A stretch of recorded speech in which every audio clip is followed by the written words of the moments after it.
Cerita novel romantis. Musuhku membawa benihku. Bab 08. Kelahiran si buah hati. Kepala Selviana terasa sakit pagi ini. Ia bahkan tak ingin bangkit dari tempat tidur. Saat dia masuk ke dalam kamar dan ingin membuka tirai jendela, Selviana menghalanginya. "Auntie, jangan buka tirainya," kata Selviana. "Ada apa, sayang? Apa kamu masih ingin tidur?" tanya Gia. "Tidak. Aku hanya ingin memejamkan mata karena kepalaku sakit sekali," jawab Selviana. "Mommy akan memanggil dokter." "Tak perlu, Mom. Sepertinya aku hanya kurang tidur saja," kata Selviana tak ingin membuat Gia khawatir. Namun tiba-tiba Selviana merasa mual dan perutnya seakan diaduk-aduk. Ia langsung bangkit dari tempat tidur dan berlari ke kamar mandi. Hampir saja ia terjatuh karena rasa sakit di kepalanya semakin berdengung ketika ia bangkit tiba-tiba. "Hati-hati, sayang." Selviana menumpahkan semua isi perutnya, hingga hanya tersisa cairan bening saja. Dia sangat tahu apa yang terjadi, ia langsung membantu menantunya itu dengan memijat tengkuknya perlahan. "Mommy akan memanggil dokter, oke? Jangan menolak." Setelah membantu Selviana kembali ke tempat tidur, dia pun menghubungi seorang dokter kandungan yang ia kenal di kota itu. Pintu terbuka dan menampakkan sosok seorang pelayan yang membawakan sarapan pagi untuk Selviana. "Makanlah dulu," kata Gia sambil memegang mangkuk dan menyuapi Selviana. "Ayo buka mulutmu." Melihat hal ini, membuat Selviana rasanya ingin menangis. Tak pernah ia mendapatkan perhatian seorang mommy selama hidupnya. Bahkan saat ia sakit, ia tak dipedulikan sama sekali. Ia malah disuruh mengerjakan ini dan itu. Karena dianggap hanya mencari alasan agar tidak bekerja. "Hei, ada apa, sayang?" tanya Gia. "Apa aku boleh egois? Bolehkah jika aku ingin memilikimu untukku saja?" pinta Selviana. "Kamu sudah memilikiku, sayang. Aku akan selalu menjadi mommy bagimu." Hangat, itulah yang dirasakan oleh Selviana di dalam dekapan Gia. Bahkan rasa mual dan sakit kepalanya seperti hilang setelah didekap oleh Gia. "Ayo kita makan lagi." Gia kembali menyuapi Selviana dengan semangkuk bubur hangat yang dimasak dengan daging cincang dan beberapa jenis sayuran. "Bagaimana hasilnya?" tanya Robert yang sudah tak sabar. "Sesuai perkiraanku," jawab Win. Robert menatap Win, tak percaya bahwa selama ini dirinya juga telah diracuni oleh Eric secara diam-diam. "Tapi dosis yang ia berikan padamu tak terlalu banyak. Sepertinya ia tak ingin ada yang curiga, dan membuat kamu seperti gila secara perlahan dengan alasan kehilangan kekasihmu. Itulah yang kupikirkan. Sebaiknya kamu memeriksakan kondisi kesehatanmu dengan melakukan medical check-up segera," lanjut Win. "Baiklah, aku akan melakukannya. Tapi, aku yang akan mengatasinya." Robert akhirnya pergi ke rumah sakit untuk melakukan check-up, sementara Eric dibuat sedikit sibuk oleh Win dengan banyaknya pertanyaan yang ia ajukan mengenai pekerjaan yang harus ia selesaikan. Dari sana, Win mempelajari sifat dan sikap Eric. Cukup banyak yang ia dapatkan, membuat dirinya juga berhati-hati setiap berbicara dengan asisten pribadi Robert itu.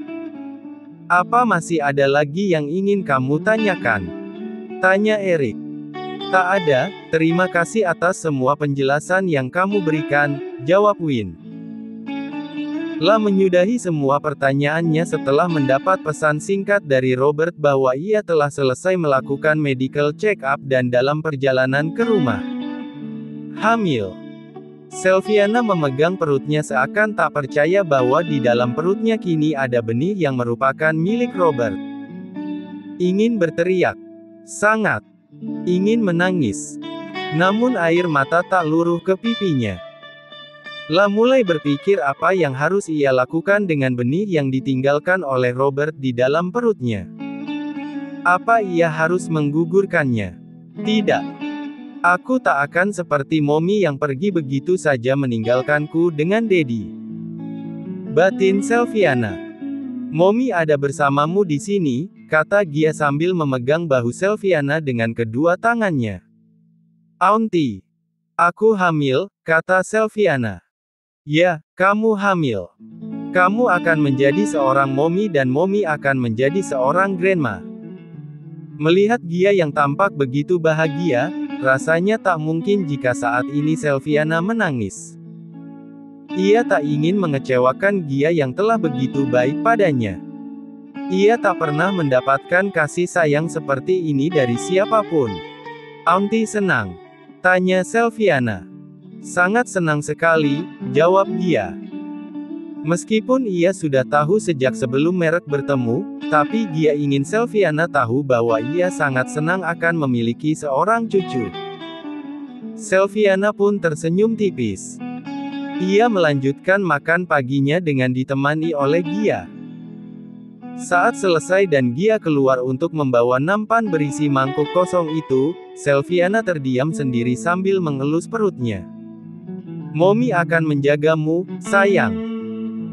Tak ada siapapun yang akan mengambilmu dari Mommy dan tak akan ada siapapun yang bisa menyakitimu, gumam Sylviana.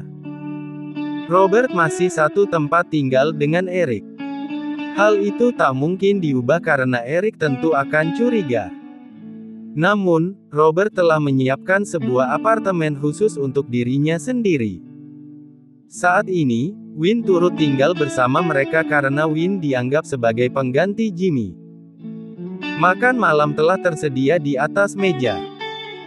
Robert menoleh ke arah Win dan bertanya dengan matanya, apakah ia harus memakan makanan yang ada di hadapannya.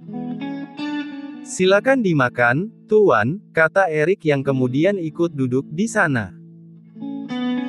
Win menganggukkan kepalanya karena rasanya tak mungkin jika Eric meletakkan obat depresi di dalam makanan tersebut, apalagi ia turut makan bersama dengan Robert. Tak mungkin Eric mencelakai dirinya sendiri. Terima kasih, Rick, kata Robert sebelum mengambil beberapa makanan yang ada di atas meja. Saat makan malam berjalan setengahnya, Robert pun membuka percakapan. Rick, bisakah kamu menggantikanku untuk bertemu dengan Tuan Park? Aku merasa sedikit kurang enak badan. Aku akan beristirahat di rumah saja besok, kata Robert. Apakah Ansa ingin saya menunda pertemuan itu saja, Tuan? Pasalnya Tuan Park ingin berbicara langsung pada Anda tentang pelaksanaan proyek itu. Saya hanya tak ingin Tuan Park kecewa jika tak bisa bertemu lagi dengan Anda, ujar Eric. Apa tidak masalah jika menundanya? Kepalaku sedikit sakit, sepertinya aku kelelahan. Tidak masalah, Tuan. Nanti aku akan membicarakan masalah ini dengan asisten Tuan Park, kata Eric. Kalau begitu tunda saja sampai minggu depan. Aku akan mempelajari kembali proyek itu lusa. Kata Robert, kalau begitu, aku akan kembali ke kamar tidur saja. Robert pun bangkit dari duduknya dan pergi meninggalkan meja makan. Ia memang merasakan kepalanya sedikit pusing, mungkin karena ia terlalu banyak pikiran belakangan ini. Setelah makan malam selesai, pelayan pun membereskannya.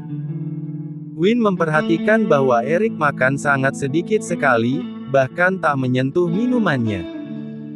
Win pun mulai berpikir bahwa Eric telah mencampurkan sesuatu. Dengan menggunakan kertas kecil yang ia bawa, ia memeriksa makanan dan minuman milik Robert dengan cepat, begitu pula dengan miliknya. La bahkan mencampur makanannya sendiri dengan obat. Hanya agar Robert tak curiga dan memakannya. Sialan. Aku kecolongan. Batin Win. Maafkan aku, Robert, kata Win, aku tak menyangka dia akan melakukan itu. Aku juga tak menyangka dia akan mengorbankan dirinya sendiri demi mencapai tujuannya, yang entah apa, kata Robert. Apa kepalamu masih sakit? Tanya Win. Sedikit, jawab Robert. Beristirahatlah. Aku yang akan mengambil hasil medical check-up-mu nanti, ujar Win. Terima kasih, Win.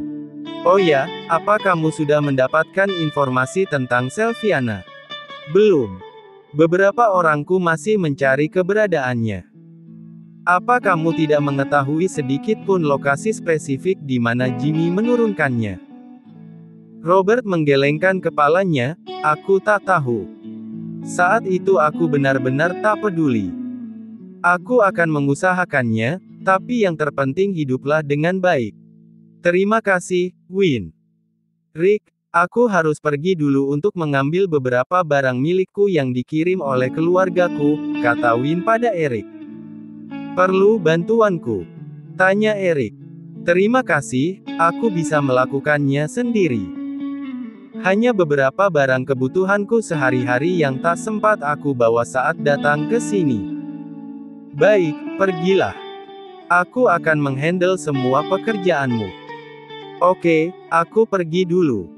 Win akhirnya pergi sendiri. La memang berencana mengambil beberapa barang yang dikirimkan oleh keluarganya. Selain itu, ia juga akan mengambil hasil medical check-up milik Robert. Sebelumnya, Robert telah menghubungi dokter yang memeriksanya. Saat Win telah pergi, Robert memanggil Eric untuk menanyakan beberapa hal. Apa Ansel sudah menghubungimu, Rick? Belum, ada apa, Tuan? Aku tidak tahu. Mungkin ia membutuhkan bantuanmu. Oh ya, di mana Win? Tanya Robert. Aku tidak tahu di mana dia. Ia tak ada di ruangannya, bahkan tak memberitahuku kemana ia pergi. Apa pilihanmu sepupu Anda cukup kompeten, Tuan? Tanya Eric. Kamu bahkan berusaha menjelek-jelekkan Win. Padahal aku bisa memantau semuanya dari sini. Batin Robert. Aku percaya pada sepupuku, Rick.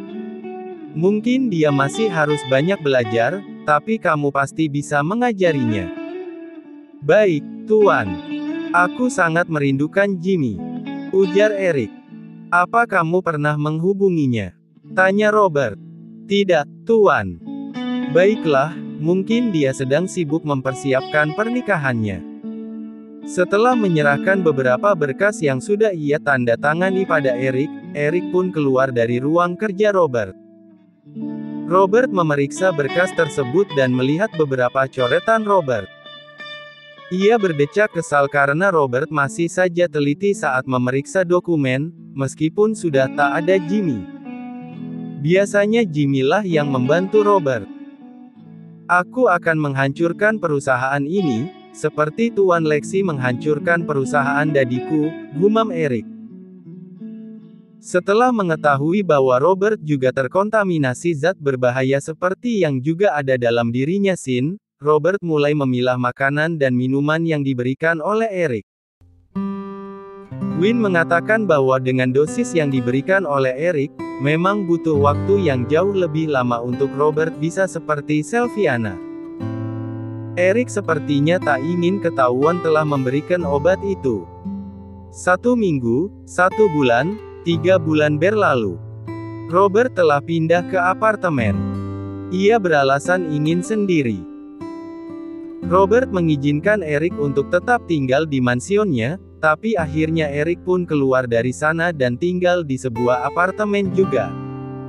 Kalian akan pergi lagi, Dad? Tanya Robert yang malam ini mengunjungi kedua orang tuanya. Mengapa kalian jadi suka bepergian? Tanya Robert lagi karena melihat kedua orang tuanya yang belakangan ini sering sekali pergi dan pasti dalam waktu beberapa minggu. Kapan lagi kami bisa pergi kalau tidak sekarang?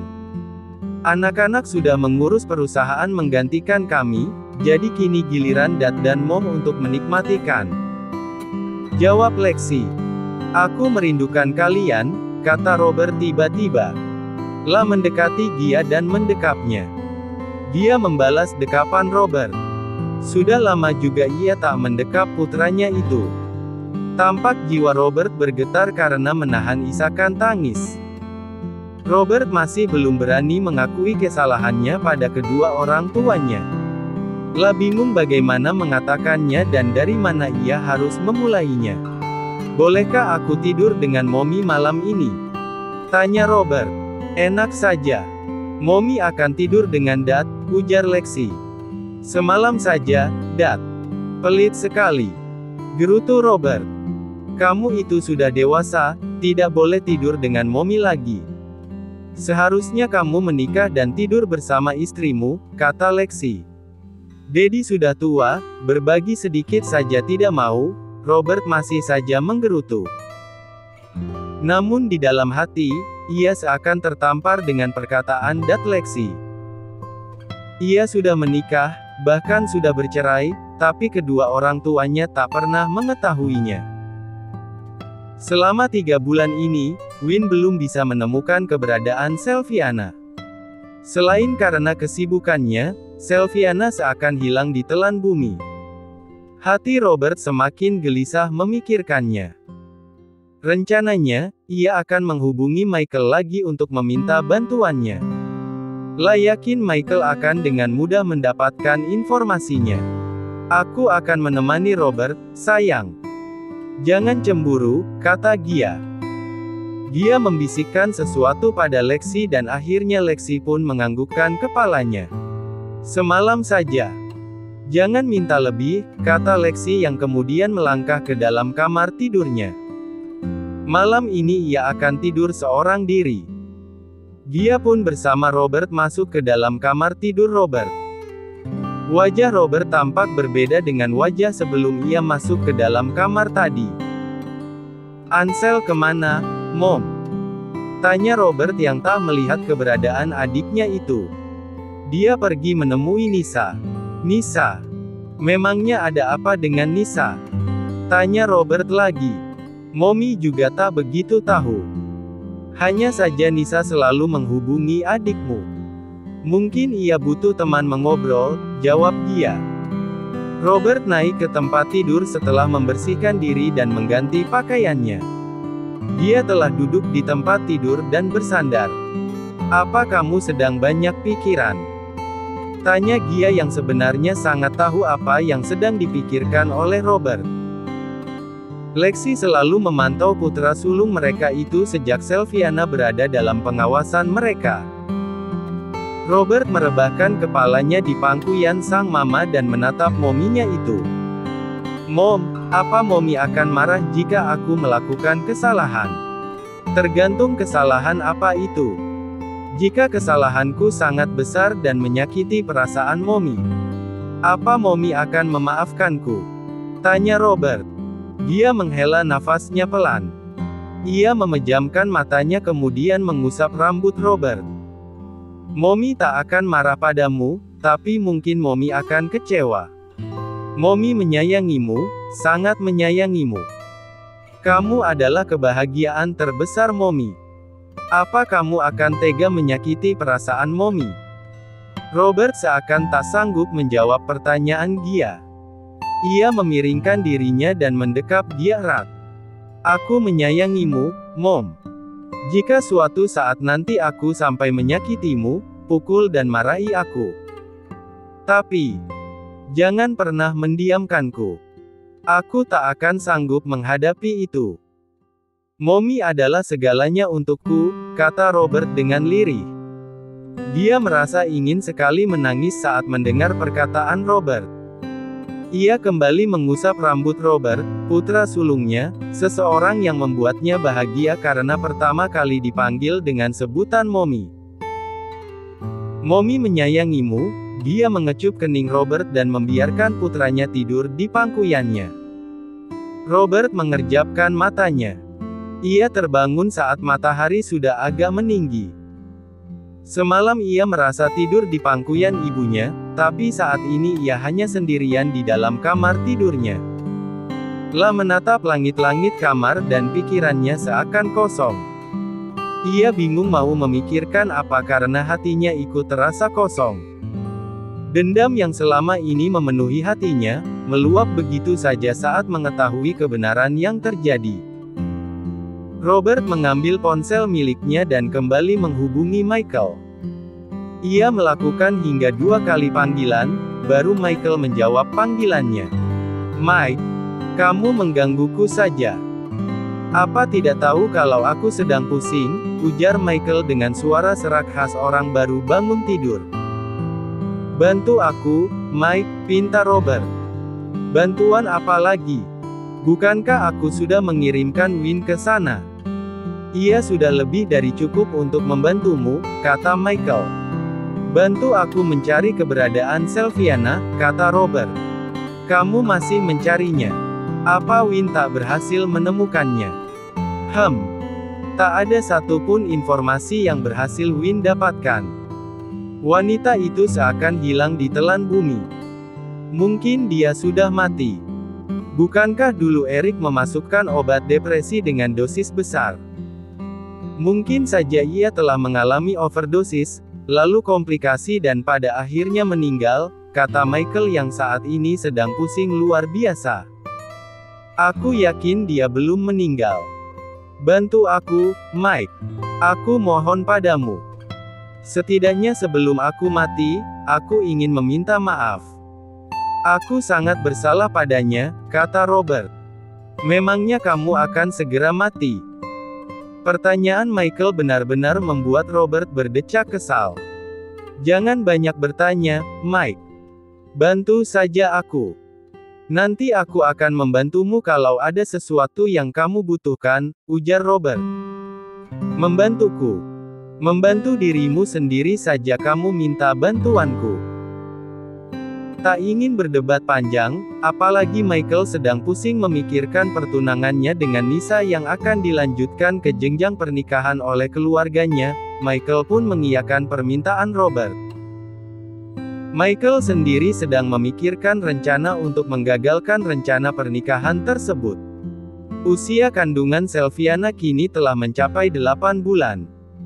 1 bulan lagi ia diperkirakan akan melahirkan. Dokter pun sudah memeriksa kondisi kesehatan Sylviana dan dinyatakan bisa melakukan persalinan secara normal. "Jim," panggil Sylviana. "Ya, Nona," Jimmy dengan segera mendekat dan menjawab panggilan Sylviana. "Lexi dan Gia baru akan datang nanti sekitar 1 minggu sebelum waktu persalinan Sylviana yang telah diperkirakan oleh dokter. Mereka tak ingin kedua putra mereka curiga karena mereka sering bepergian selama beberapa bulan belakangan ini." Lexi dan Gia mempercayakan Sylviana pada Jimmy. Selain itu, mereka juga telah menemukan seorang gadis yang merupakan putri dari salah seorang pelayan di sana, untuk menemani Sylviana dalam melewati masa-masa kehamilannya. Saat nanti Sylviana telah melahirkan, gadis bernama Verlin itu juga akan membantu menjaga anak Sylviana. "Bisakah membantuku membeli beberapa barang ini ke kota?" tanya Sylviana. Jimmy mengambil secari kertas berisi daftar barang belanjaan yang diperlukan oleh Sylviana. Sylviana sudah tak takut lagi jika berada di dekat Jimmy, ia sudah terbiasa.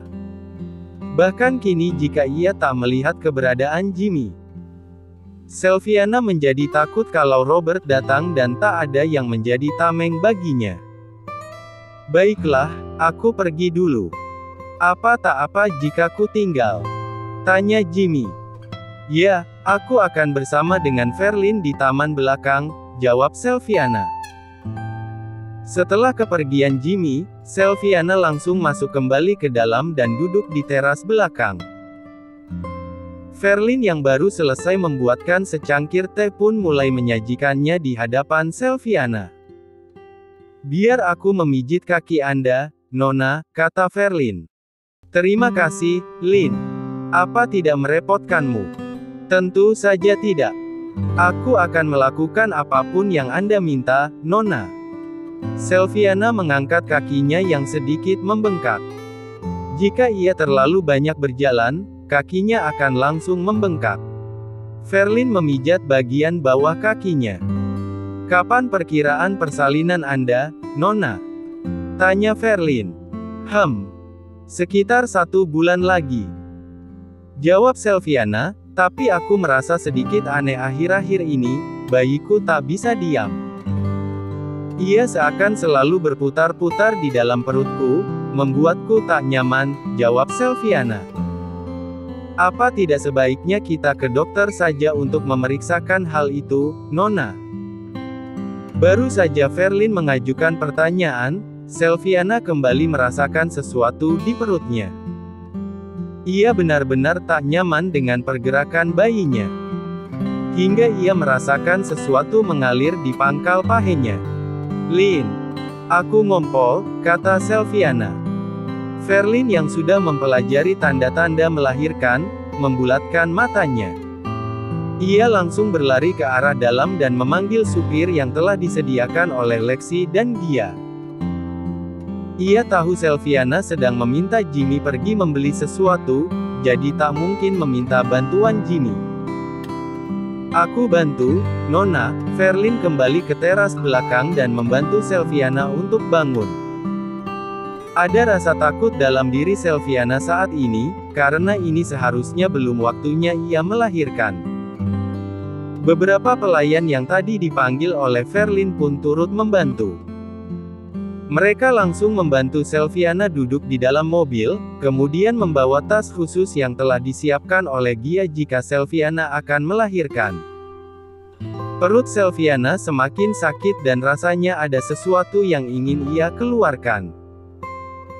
Memegang pegangan di pintu dan sofa yang ia duduki, ia memejamkan matanya dan meringis kecil. Tarik nafas, buang nafas, perlahan-lahan, Nona. Kita akan segera sampai. Supir mengemudi dalam kecepatan tinggi namun tetap berhati-hati. Mereka sampai di depan bagian gawat darurat dan Verlin pun memanggil beberapa perawat untuk membantunya. Selviana ditidurkan di atas sebuah brangkar dan langsung dibawa ke ruang persalinan. Mereka menghubungi dokter kandungan yang biasa memeriksa Selviana. Kamu sudah siap? Tanya dokter Maya. Selviana menganggukkan kepalanya. Ia yakin bisa menahan sakit ini karena sesuatu yang lebih sakit sebelumnya telah ia lewati. Tak ada yang menemani Selviana karena memang ia tak ingin ditemani oleh siapapun. Mungkin jika ada Gia, ia ingin ditemani oleh wanita itu. Bagi Selviana, saat ini Gia adalah segalanya. Yuh. Selviana mengejan beberapa kali sesuai perintah dokter. Aku kuat, aku pasti bisa melewati ini. Sayang, bantu Momi. Batin Selviana. Dokter kembali memerintahkan Selviana untuk menarik nafas dan membuangnya perlahan. Kemudian ketika sakit kembali datang, dokter Maya kembali memintanya mengejan. Dengan sekuat tenaga Selviana melakukannya. Suara tangisan seorang bayi memenuhi ruang persalinan. Dokter Maya dan beberapa perawat yang ada di sana pun tersenyum melihat bayi itu. Putrimu sangat cantik sekali, puji dokter Maya ketika meletakkan bayi cantik itu di atas tubuh Selviana setelah dibersihkan. Terima kasih, kata Selviana yang tersenyum melihat seorang bayi kecil di depannya, lebih tepatnya di atas dadanya. Hati Selviana menghangat saat melihat bayi itu. Lama memegangnya perlahan, merasakan setiap kebahagiaan dikala ia sentuh kulit bayinya. Halo, Vanilla. Mama sangat menyayangimu, sayang. Ucap Selviana diiringi dengan air mata bahagianya. Lanjut ke bab 09.